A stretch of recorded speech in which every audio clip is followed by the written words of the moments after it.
তখন সন্ধ্যে 7টা বাজে। আমি ফার্মেসি থেকে কিছু ওষুধপত্র কিনে সবে রাস্তায় নেমেছি। মায়ের শরীরটা বেশ কিছুদিন ধরেই খারাপ যাচ্ছে। গতকালকেই হসপিটাল থেকে রিলিজ পেয়েছে মা। ডাক্তার আমার হাতে একটা ওষুধের প্রেসক্রিপশন ধরিয়ে দিয়ে বললেন ওষুধগুলো সময় মতো আনিয়ে নিতে।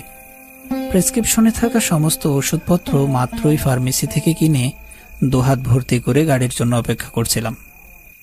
রাস্তায় পা রাখতে পকেটে থাকা ফোনটা সশব্দে বেজে ওঠে।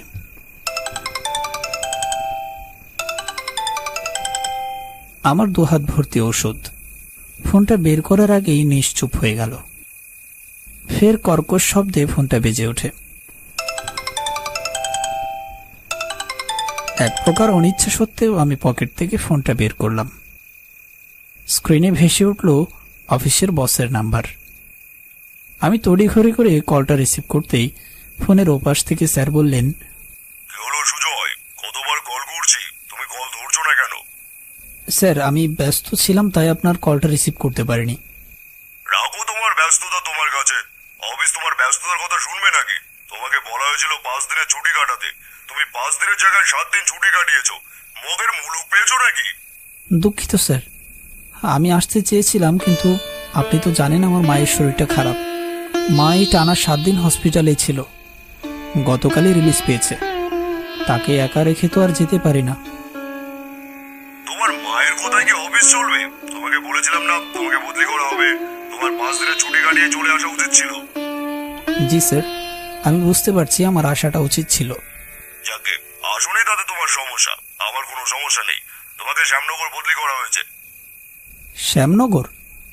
সেটা আবার কোথায় স্যার? আমি বলে দেবো নাকি কোথায়? গুগল করে দেখে নাও। ঠিক আছে স্যার, আমি দেখে নিচ্ছি। আর তোমাকে ওখানে যেতে হবে, কালকে সকালেই তোমার জয়েনিং। এখন কিভাবে যাব স্যার? মা বাসায় একা। আমি মায়ের কোনো একটা ব্যবস্থা করে দিয়ে না গেলে মা আরো অসুস্থ হয়ে পড়বে। সেটা তো আমার বিষয় নয়, এই জন্য তো তোমাকে 5 দিন ছুটি কাটাতে বলেছিলাম। আচ্ছা ঠিক আছে স্যার, আমি দেখছি কি করা যায়। স্যারের কথাগুলো আর শুনতে ইচ্ছে করলো না, তাই কলটা কেটে দিয়ে ফোনটা আবারও পকেটে রেখে দিলাম। এই চাকরি আমার জীবনটা শেষ করে দিল। স্যার যখন ফোন করেছে তখন আমাকে অবশ্যই যেতে হবে সেখানে। আর কোনো চিন্তা না করে ওষুধের ব্যাগটা হাতে নিয়ে সামনে এগিয়ে গেলাম। চারদিকে একবার চোখ বুলিয়ে দেখলাম, কোনো গাড়ির দেখা পেলাম না। কিছুক্ষণ দাঁড়িয়ে থাকার পর রিকশার বেলের শব্দ শুনতে পেলাম। এক বুক আশা নিয়ে সেদিকে তাকাতেই দেখলাম একটা খালি রিকশা আমার দিকে এগিয়ে আসছে। আমি কিছু বলার আগেই রিকশাওয়ালা আমাকে বলল, কোথায় যাবেন বাবু?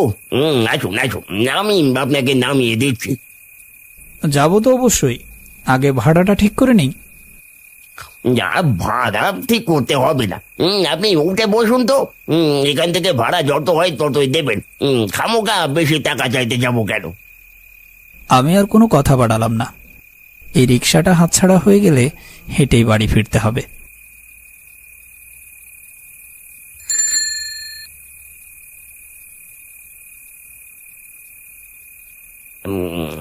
বুঝলেন বাবু, বর্তমান শহরগুলো একদম ভালো নেই, তার থেকে বরং গ্রামই ভালো। রিকশাওয়ালা অনবরত পান চিবিয়ে যাচ্ছে আর বক বক করছে। কিছুক্ষণ পর পর পিচ ঢালা রাস্তার উপর এপাশ ওপাশ পানের পিক ফেলছে। বিষয়টা আমাকে বড়ই বিব্রত করছে, কিন্তু তবুও আমি এই বিষয়ে কোনো কথা আগাতে চাইলাম না। ওই সামনে আমাকে নামিয়ে দিও। রিকশা থেকে নেমে পকেট থেকে মানিব্যাগটা বের করে রিকশাওয়ালার ভাড়া চুকিয়ে আমি আমার ঘরের দিকে এগিয়ে গেলাম। রাস্তা থেকে আমার ঘরের দূরত্ব প্রায় 3 মিনিট মতো। একটা সরু গলি দিয়ে ঢুকতে হয়, সেখানে অবশ্য কোনো রিকশা ঢুকতে পারে না। সরু গলি পেরিয়ে আমি আমার রুমে প্রবেশ করলাম। ঘড়িটার দিকে চোখ বোলাতেই দেখলাম রাত 8টা বাজে। এই রাতেই আবার আমাকে শ্যামনগর যেতে হবে। আদৌ কোনো গাড়ি টাড়ি পাবো কিনা তা জানি না। মাথা থেকে সব চিন্তা ঝেড়ে ফেলে ব্যাগপত্রগুলো গুছিয়ে নিচ্ছিলাম। এবার যেখানে বদলি করা হয়েছে মনে হয় না সেখান থেকে 2-1 মাসের আগে আর বাড়ি ফিরতে পারবো। আপাতত মাকে এখানেই রেখে যেতে হবে। শ্যামনগরে গিয়ে নিজের একটা ব্যবস্থা করে তারপর এসে মাকে নিয়ে যেতে হবে। মাঝে মধ্যে মন চায় চাকরিটা ছেড়ে দেই, নেহাত পকেটের দায়ে চাকরিটা করতে হচ্ছে। আমি আমার বাড়ির কাজের মেয়ে কমলাকে ডাকলাম।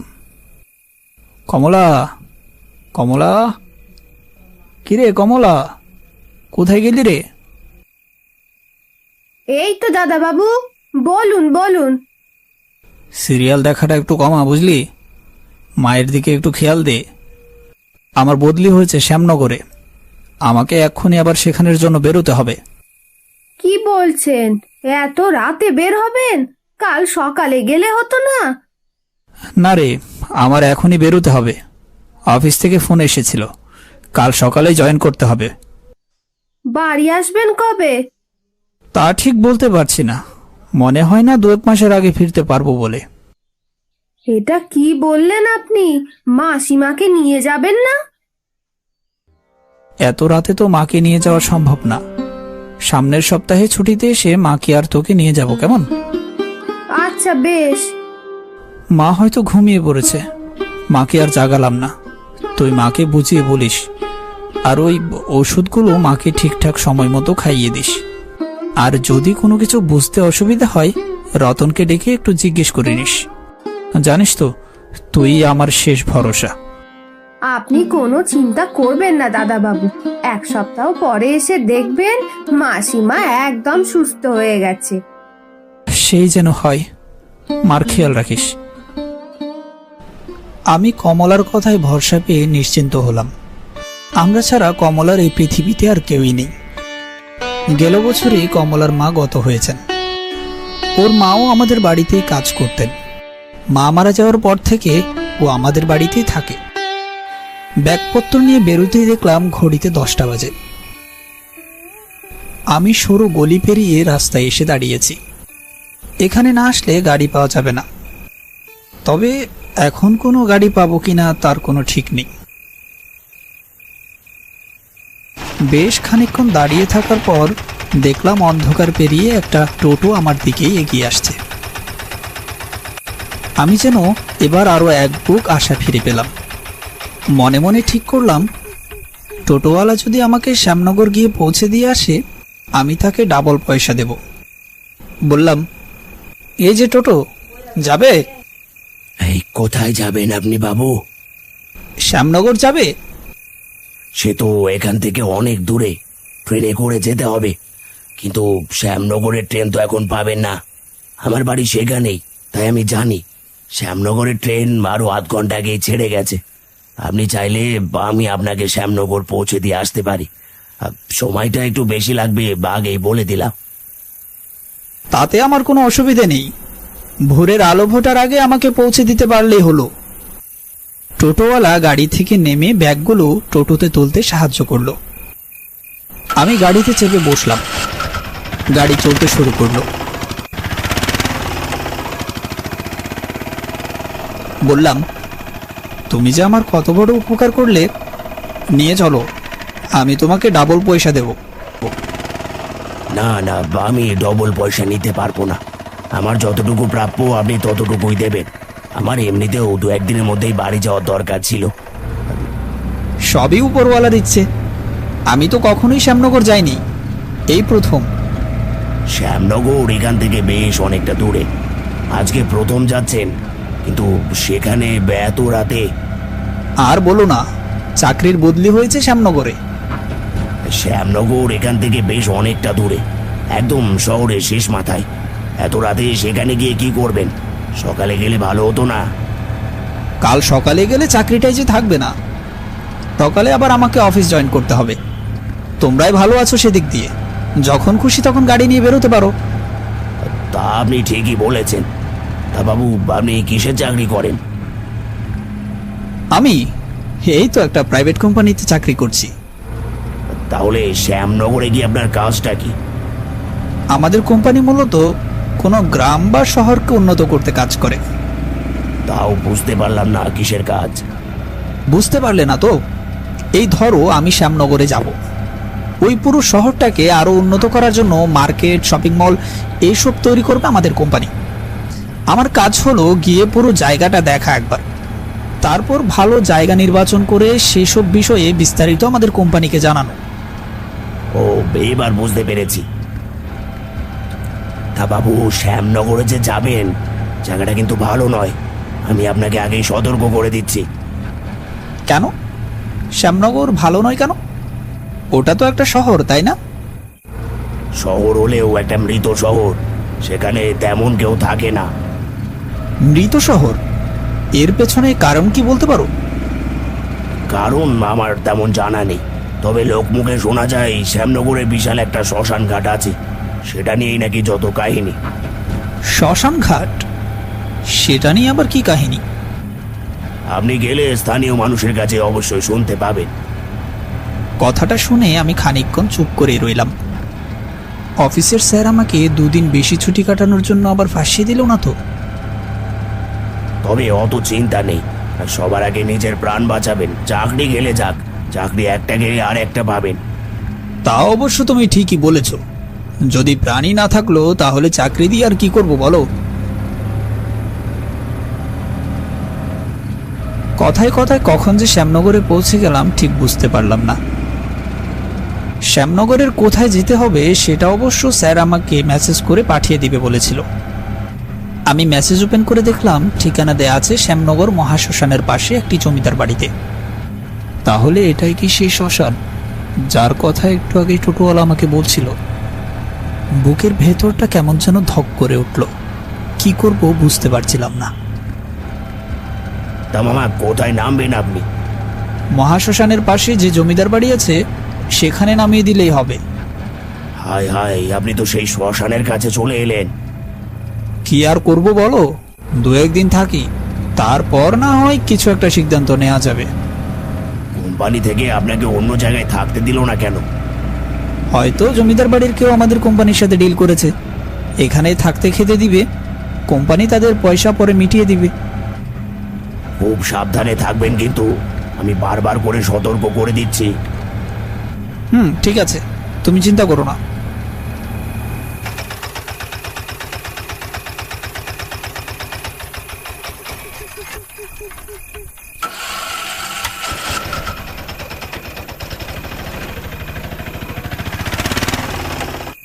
টোটোওয়ালা আমাকে শ্মশানের সামনে নামিয়ে দিয়ে চলে গেল। দেখে বোঝা যাচ্ছে জমিদার বাড়িটা বেশ পুরনো। চারিদিকে অন্ধকারের জন্য তেমন কিছুই বোঝা যাচ্ছে না। দেখে মনে হচ্ছে এখানে কেউ বসবাস করে না। তাহলে কি এই বাড়িতে আমাকে একা একাই থাকতে হবে? একটু সামনে এগিয়ে গিয়ে বললাম, ভেতরে কেউ আছেন? কেউ আছেন বাড়িতে? শুনছেন? কেউ কি আছেন এই বাড়িতে? বেশ কয়েকবার ডাকার পরও কারো কোনো সাড়া শব্দ পেলাম না। জমিদার বাড়ির ভেতরে কিছু দূর পর পর এক একটা করে লণ্ঠন জ্বলছে। আমার খেয়াল হলো বাড়িতে কেউ আছে। আমার ভাবনাই ঠিক হলো। কিছুক্ষণ পরে এক বৃদ্ধ আমার দিকে এগিয়ে এলো। তার পরনে কালো রঙের একটা চাদর। বয়সের ভারে একদম নুয়ে গেছে মানুষটা। বললেন, কে তুমি বাবা? এত রাতে বাড়িতে কোনো দরকার? আসলে আমাকে অফিস থেকে এই বাড়িতে আসতে বলা হয়েছে, সুজিত স্যার পাঠিয়েছেন। ও, তাহলে তোমারই আসার কথা ছিল। আসো আসো, তোমাকে তোমার থাকার ঘরটা দেখিয়ে দিচ্ছি। আমি বৃদ্ধের পিছু পিছু চললাম। দোতলার একটা কামরায় তিনি আমাকে নিয়ে গেলেন। বললেন, কোনো কিছুর কোনো প্রয়োজন হলে আমায় ডেকো, কেমন? জি অবশ্যই, তবে এখন কোনো কিছুর প্রয়োজন হবে বলে মনে হচ্ছে না। যদি প্রয়োজন হয় সকালের দিকে হতে পারে। ঠিক আছে, আমি এই দোতলার একদম শেষের ঘরে আছি। আচ্ছা ঠিক আছে। বৃদ্ধ নিজের ঘরে চলে গেলেন। পুরো কামরায় একটা অতি সাধারণ খাট, তার পাশে রাখা রয়েছে একটি কাঠের টেবিল। আর তেমন কোনো জিনিসপত্র নেই এই ঘরে। আমি আমার ব্যাগপত্রগুলো রেখে বিছানায় গিয়ে বসলাম। টেবিলের এক কোণায় দেখলাম জল রাখা রয়েছে।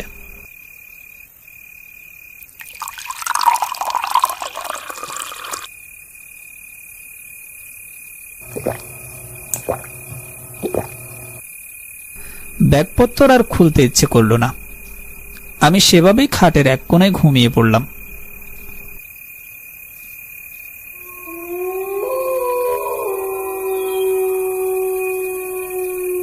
রাত ৩টের সময় কোনো এক কারণে আমার ঘুম ভেঙে যায়। ঘুম ভাঙতেই প্রচন্ড জল পিপাসা পাই। বিছানা থেকে ক্লান্ত শরীরটাকে টেনে টেবিলের কাছে নিয়ে গেলাম। দেখলাম জলের পাত্রে কোনো জল নেই, অথচ স্পষ্ট আমার মনে আছে ৩টার দিকেই আমি জল ভর্তি দেখেছিলাম। তাহলে কেউ কি এসেছিল আমার কামরায়?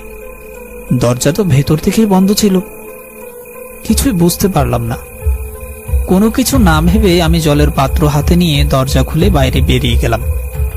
যখন এখানে এসেছিলাম তখন খেয়াল হয়েছিল নিচে রান্নাঘর। রান্নাঘরে অবশ্য জল থাকার কথা। আমি গুটি গুটি পায়ে রান্নাঘরের দিকে এগিয়ে গেলাম। নিচে নামতেই হুট করে এক মহিলা মাথায় ঘোমটা দিয়ে আমার সামনে এসে হাজির হলো। তার বেশভূষা দেখে মনে হলো সে কোনো সাধারণ মহিলা নয়, হয়তো এই জমিদার বাড়ির বিশেষ কেউ। তার সমস্ত শরীর স্বর্ণালঙ্কার দিয়ে ভর্তি। আমি বেশ অবাক হলাম।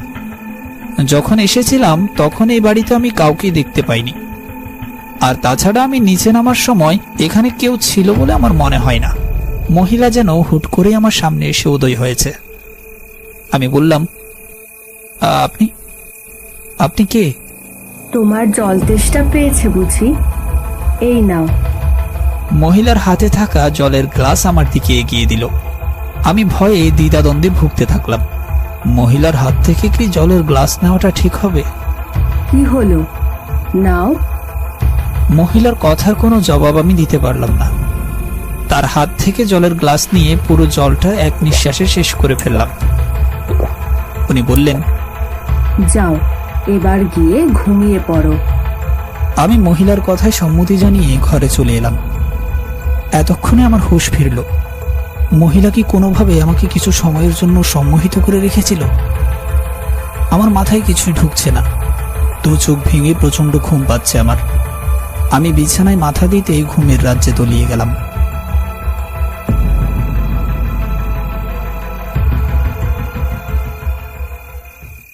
আমার যখন ঘুম ভাঙে তখন বাইরে হালকা অন্ধকার। আমি ভেবেছিলাম সবে ভোর হয়েছে, তাই আর একটু ঘুমানোর চেষ্টা করলাম। তবে একটা খটখট শব্দে আমার আর ঘুম এলো না। আমি বিছানায় উঠে বসলাম। বালিশের পাশ থেকে ফোনটা বের করে দেখলাম সন্ধে 7টা বাজে। আমি আশ্চর্য হয়ে কিছুক্ষণ তাকিয়ে রইলাম সেদিকে। আমি আবারও মোবাইলের দিকে একবার তাকালাম। সন্ধে 7টাই বাজে। তার মানে আমি কাল রাতের ঘুমে সারাদিন পার করে দিয়েছি। বিষয়টা আমার কাছে বেশ অদ্ভুত লাগছে। আমি এতটা সময় ধরে কখনোই ঘুমাইনি। হুট করে কি এমন হলো আমার?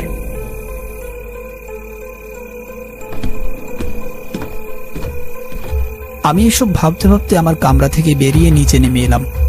রান্নাঘরের দিকে চোখ যেতেই আমার ভেতরটা যেন কেঁপে উঠল। রান্নাঘরে একজন জনমানবেরও দেখা নেই, তবে নিজে নিজেই রান্না হচ্ছে। দক্ষিণের জানালা থেকে একটা খটখট শব্দ শোনা যাচ্ছে। আমি জানালার দিকে তাকালাম। জানালাটি ভেতর থেকে বন্ধ ছিল। আমি ধীর পায়ে উঠে সেদিকে এগিয়ে গেলাম। খটখট শব্দটা আরো তীব্র থেকে তীব্রতর হচ্ছে। জানালার ওপাশে কে বা কি আছে তার সম্পর্কে আমার কোনোই ধারণা নেই।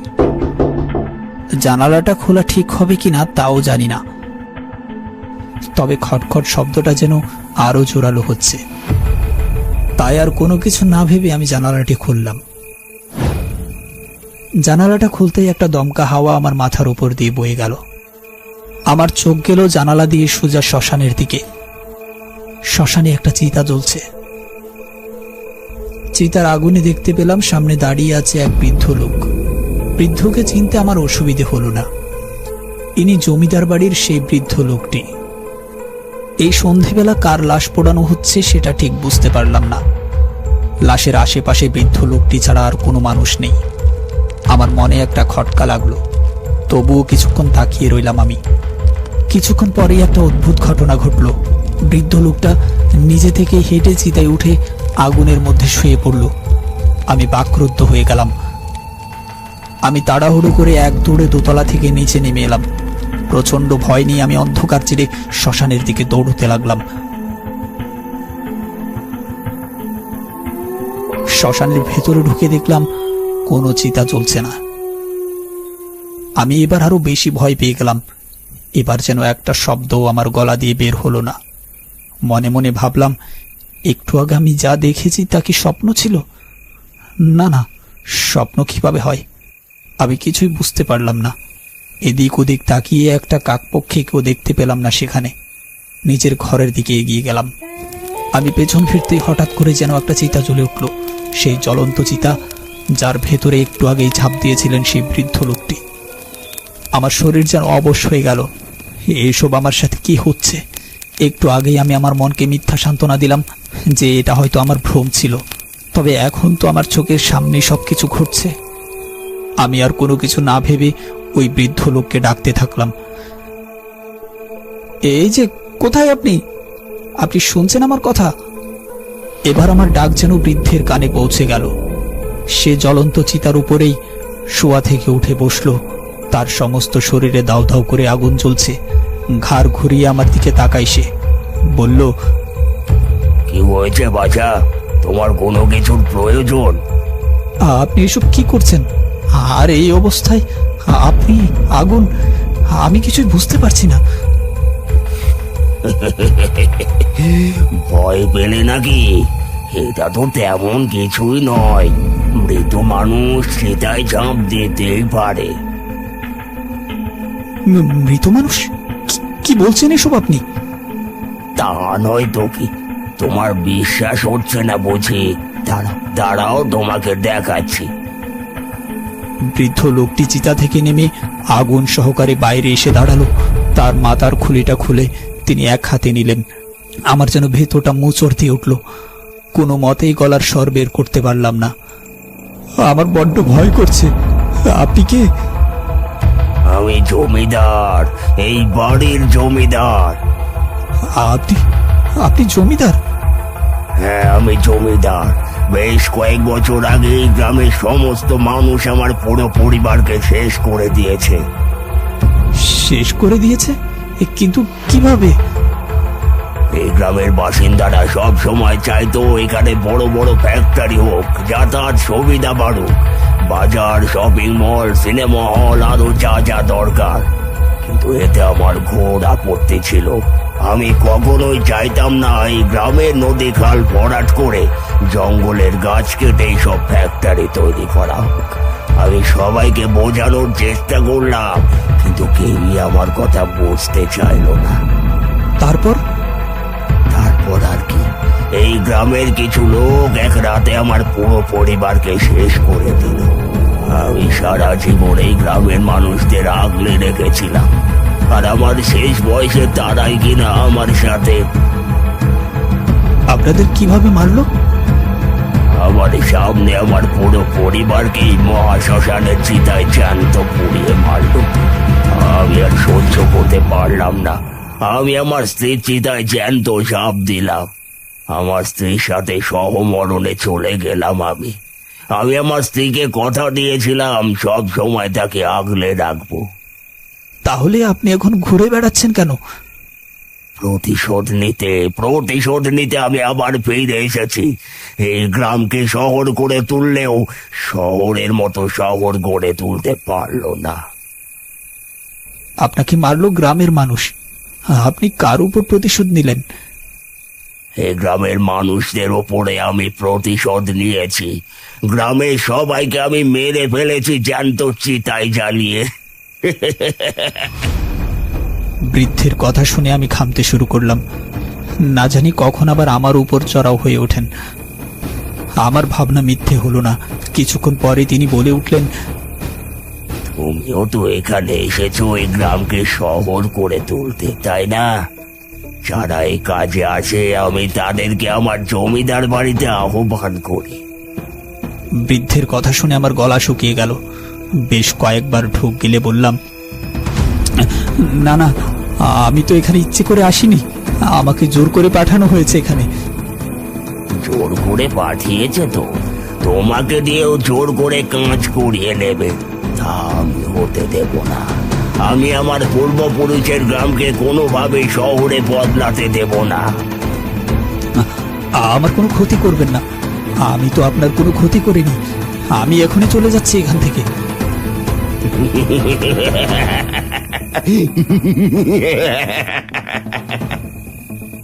বৃদ্ধের ভাবগতি আমার মোটেও সুবিধের লাগছে না।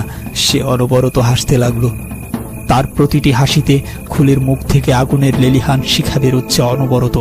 আমি এক পা দুপা করে পিছু ফুটতে লাগলাম। বৃদ্ধ আমার ভাবগতি বুঝতে পারলো। সে তার হাত বাড়াতে আরম্ভ করলো আমার দিকে। তার হাত একটু একটু করে লম্বা হতে লাগলো। তার সমস্ত শরীরে জ্বলছে আগুন। মনে হচ্ছে শ্মশানের চারপাশ থেকে বেশ কয়েকজন মানুষ শরীরে আগুন নিয়ে আমার দিকে এগিয়ে আসছে। তাদের মুখ থেকে বের হচ্ছে আগুনের লেলিহান শিখা এবং অজস্র আর্তনাদ। শ্মশানের চারপাশে ঘুটঘুটে অন্ধকার। শুধুমাত্র শ্মশানের ভেতরে মৃতদের শরীর থেকে বের হওয়া আগুনের আলো ছাড়া আর কোনো আলো সেখানে নেই। আমি দিক বিদিক শূন্য হয়ে দৌড়তে লাগলাম। কোথায় কোন দিকে দৌড়চ্ছি কিছুই বুঝতে পারলাম না। আমার ব্যাগপত্র সবকিছু আমি জমিদার বাড়িতেই ফেলে এসেছি। তবে এই মুহূর্তে সেসবের চেয়ে আমার প্রাণ বাঁচানোটা বেশি জরুরি। যদি একবার বেঁচে ফিরি তাহলে আর কখনোই শ্যামনগরে ফিরে আসবো না। আমার পেছনে পেছনে দৌড়চ্ছে অসংখ্য আগুনে পোড়া ব্যক্তি। আমি আর এক মুহূর্ত পেছনে না তাকিয়ে শুধু সামনেই দৌড়তে লাগলাম। দৌড়তে দৌড়তে মেইন রোডে উঠে পড়লাম।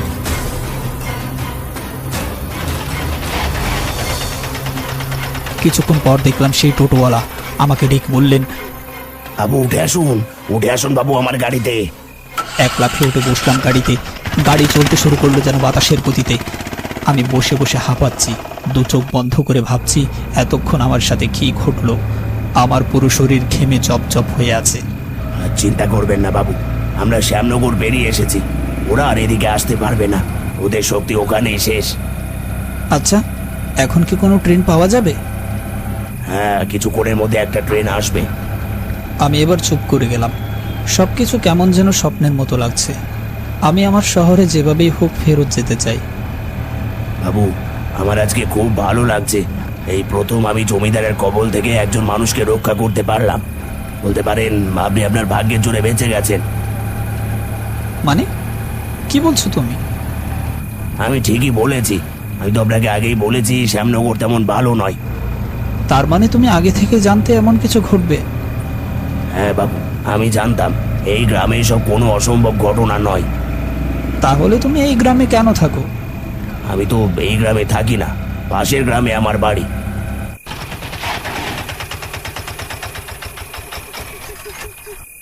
আমরা স্টেশন চলে এসেছি বাবু, সাবধানে যাবেন।